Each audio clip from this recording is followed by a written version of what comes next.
here at Town Hall with Stephen Malanga from the Manhattan Institute. He's just finished a panel on big labor, and he's joining me right now. Thanks for having me. My pleasure. For being here. Now, I spoke with you last year, and you just had your book come out, which did very well. It was very well received.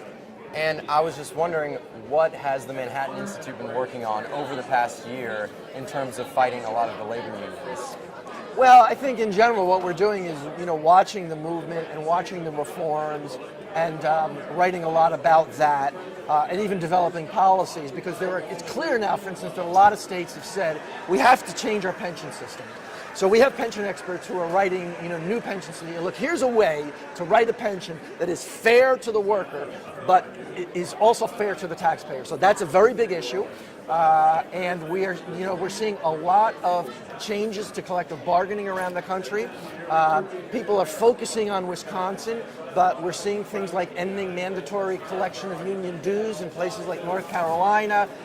There's a paycheck protection initiative on the ballot in California. So there's a lot of ferment going on out there. There's a lot of change going on. What I've seen, and this is surprising to me, is at least rhetorically, Governor Cuomo in New York has said he's open to a little bit of changing the pension system. Do you think that that's empty rhetoric, or do you think that there's actually going to be some movement in New York State from the Democrats on this issue? Well, he did say that during the campaign, and some people wondered whether it was empty rhetoric then. He has actually proposed specific pension reforms which aren't bad. Whether or not he gets them passed and whether or not he has to knock heads together, which is what you have to do in a place like New York where the unions are so powerful, to get them passed is another issue right now. So we will give him the credit for actually proposing genuine pension reform, which goes further than really anybody else has proposed in New York State. I do think we have to see, though, whether he uses his political capital, because he is popular in the state, to get it passed or not. Because if you don't, then it is empty rhetoric. It is that infamous New York Democratic machine that he's working against. And well, in New York in particular, it's the public sector union machine. Willie Brown, the former mayor of San Francisco, once said that unions are the part of the Democratic mole. Well, I would say these days public sector unions are actually the developer, the builder, and the chief leasing agent of the Democratic mall in a place like New York City. So we'll see what happens. Yeah, and of course Indiana just recently passed a right-to-work law, which was a huge, huge victory for union reformers around the country. Do you think that we're going to see more movement on right-to-work in other states now? I think we will in states that are kind of marginal. The thing is that you're not going to see it in places like New York, California, Illinois. But I think in states that are what I call swing states, you will see it coming up and people will have the chance to debate it. The real issue, though, right to work tends to influence the private sector. And it's really the public sector. And as you know, there are more public sector union members, government union members in America than there are private sector union members. And the real issue is what kind of reforms we see in the public sector. Are they going to be reforms like Scott Walker in Wisconsin, in which he says essentially collective bargaining doesn't work in the public sector? It was never meant for the public sector because unions in the public sector get to elect their own bosses.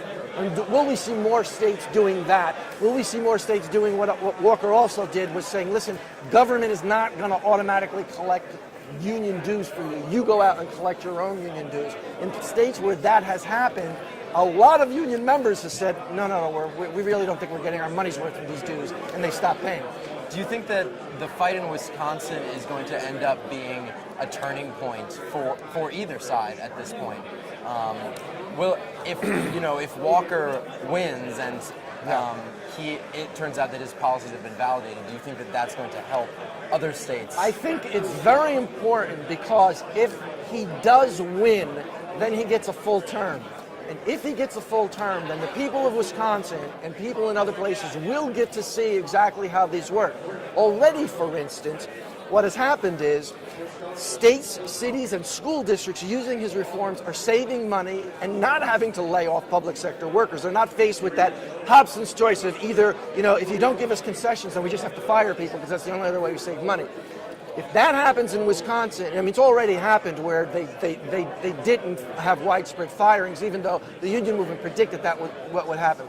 So I think that if Walker gets his full the next 3 years, people will clearly see that what he did was wise. It actually gave taxpayers and politicians control over their budgets again, And that will be, I think, a crucial change, a crucial insight that people will have. And finally, what are you personally working on now at the Manhattan Institute? You know, what's in your purview over the next year? You know, I'm spending a lot of time. We have a new site called publicsectorinc.com or .org, which essentially looks at the public sector movement, and we have experts from around the country blogging on that site, and so I'm spending a lot of time on that right now.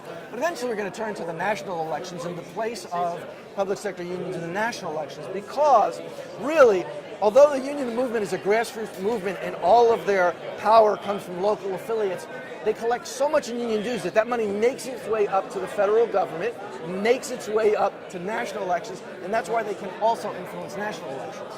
All right. Thank you very much for being with us. This is Stephen Malanga from the Manhattan Institute. Thanks for your time. Thank you.